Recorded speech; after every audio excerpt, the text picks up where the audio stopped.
The final lecture. When a man only has a few months to live, what does he want to teach us? Introduction. If today you knew you only had a few months to live, what would you do? Would you try to earn as much money as possible, travel the world, or spend all your time with the people you love? This isn't a hypothetical question. It's the reality of a university professor named Randy Pausch. At a very young age, he received the news that he had terminal cancer. The doctors no longer talked about a cure. They only talked about the time he had left. The strange thing is, instead of sinking into despair, Randy decided to step up to the podium. He smiled, told stories, cracked jokes, and dedicated his final lecture to how to live. While reading this book, I realized this isn't a story about death. It's a story about how to live a life that, when you look back, you won't regret. Chapter 1. Childhood dreams are never meaningless. Randy began his lecture with something very unusual. He didn't talk about illness. He didn't talk about pain. He talked about childhood dreams. Wanting to be an astronaut. Wanting to work with Disney. Wanting to create video games. Many people would laugh, thinking those were just childish dreams. But Randy didn't. He believed that those dreams are the guiding light for a lifetime. You may not achieve everything, but on the path to pursuing them, you will become a better person. Chapter 2. Brick Walls. There's a quote from Randy that I'll always remember. Brick walls don't appear to stop us. They appear to give us a chance to prove how much we desire it. The first time I read it, I thought it was just an inspirational quote, but then I thought about it again. In my life, how many times have I given up just because I encountered the first wall? Randy doesn't deny the difficulty. He just sees it in a different way. Difficulties aren't meant to defeat you. They're meant to test how much you truly want it. Chapter 3. Failure is a teacher. Randy recounts many times he's been rejected. There were projects that didn't succeed. There were missed opportunities.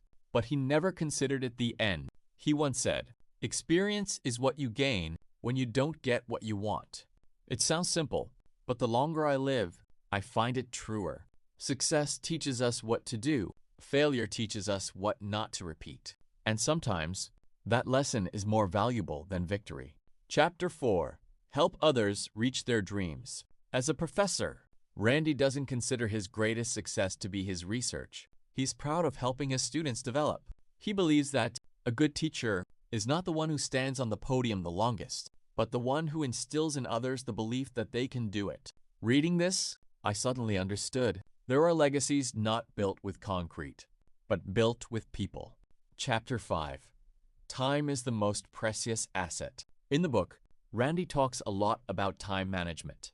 Not because he wants us to work more, but because he understands time is the only thing that cannot be bought back.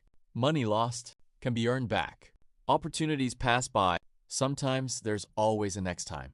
But a day has passed. It will never come back. Knowing he only had a short time left to live, he cherished every little moment even more. And I realized the most heartbreaking thing is we often only understand the value of time when it's running low. Chapter 6. Be grateful rather than complain. Randy had every reason to resent fate, but he didn't. He chose gratitude, grateful for his family, his friends, his students, the opportunities life had given him. He didn't deny the pain. He just didn't let the pain dictate how he lived. That was the lesson that moved me the most. Chapter 7. Who is this sermon really for? Towards the end of the book, I realized something. Randy had said this lecture was for everyone, but deep down, he knew this was also a gift he was leaving for his children. He wanted that one day, when they grew up, they would know who their father was, how he lived, and how much he loved them. It wasn't just a lecture. It was a letter to the future. Chapter 8. The Final Lesson. As I read the final pages, I realized Randy never taught how to face death. He taught how to face life. Keep your curiosity. Be kind. Work hard. Forgive. Love. And don't wait until time is almost up to begin living.